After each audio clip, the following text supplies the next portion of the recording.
Hi guys, DIY Enthusiast here, and today I'm going to be showing you how to replace a light switch. So first you're going to need to go to the breaker. Once you're at the breaker, just open the panel up, and for us, that light switch is this breaker, but if your panel is not labeled very well, you can just start shutting breakers off. Start with the smaller ones like 20 amps. It's probably not going to be your 40 amp ones, but just shut your breaker off.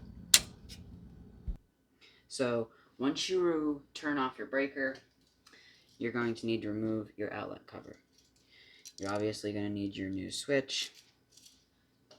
You're going to need a Phillips screwdriver. Now I do have a electrical insulated one, but as long as your power is turned off, you can use just like a regular screwdriver. And then a tool that is optional, but this is just a tester to test if the power's on.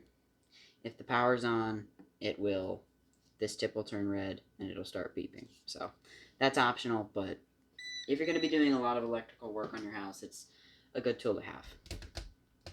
So, once you've turned your power off, and I already did this one, this is just an example, but you're going to just remove these two nuts, screws actually, at the top and the bottom of your outlet. And they won't come out, they do have a retaining clip keeping them in. So once you've done that, you can just pull the outlet out of the box. Now, you're going to want to compare your new switch. You're going to want to make sure that it's got the same number of screws and that it just looks the same size. Now for this next step, you might need a pair of needle nose pliers. So if you turn to the side here like that, you're going to see we have two screws.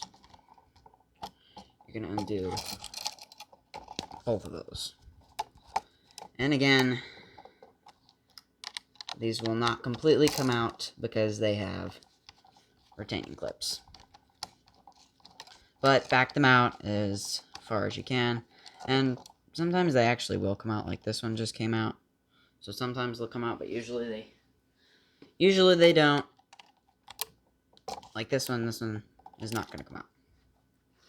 So if yours came out, you can pull the wire away. But if it's in a loop like that, you're going to need to take a pair of needle nose pliers and bend up the loop so it's not closed, so you can slip it over the new wire, or the new terminal, sorry. So this one, you're going to need to take your needle nose pliers, and you're going to need to grab that side of the wire.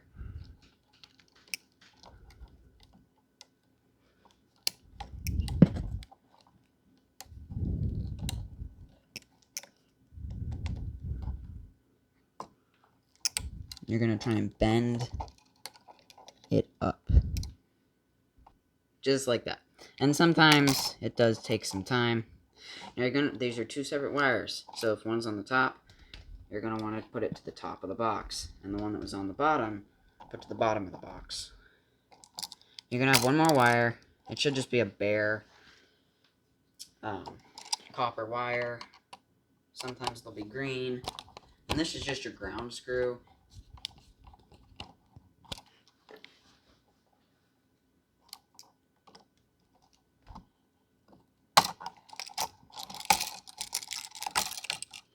And now you can take this off.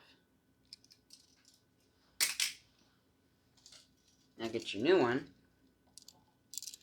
And for this one, the ground screw is on the bottom, but that's okay. You're going to put it over like that. Let me turn this. You're going to put it over like that, and then you're going to take your pair of needle nose pliers. You see me? And you're going to pull those two ends of the wire closed.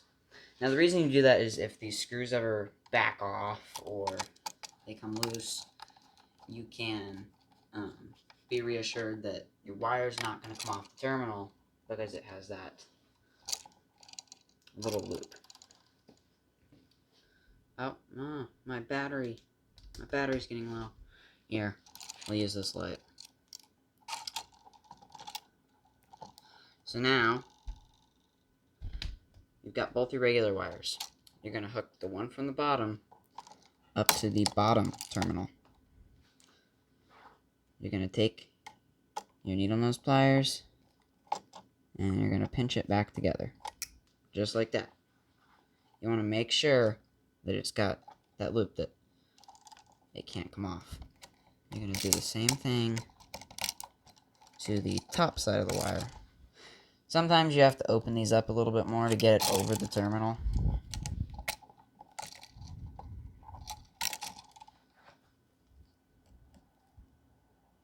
They get bent and they become hard to use like that. Same thing. You're going to bend it back. Now, once you've done that, you're going to need to tighten your screws down with the wire going.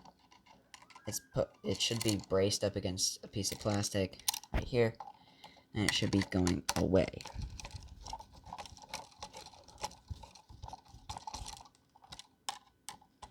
I want to make sure you get your wires nice and tight.